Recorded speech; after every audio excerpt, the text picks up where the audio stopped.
En veral toe ek begin operasies kry, ek het vir die wat nie weet daar buite nie dat ons dit aanraak ook gehou het. Ek het cedroacondoplasie, semidwergisme.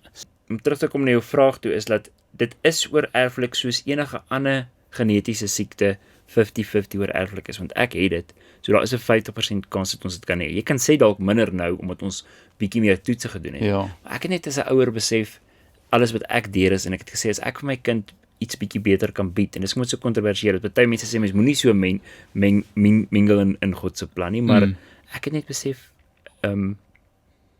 as ek kan nou, want jy weet die dierraai prosesse is van IVF en DNA toets en alles, as mense dit weer ons wil besef, maar net so duur en baie meer emosionele moeite het ek deur gegaan. Ek het okay daarvan afgekom. Ja. En ek sê nie, my kind sal nie okay daarvan afkom, as hy ook lyk soos ek lyk, verstaan?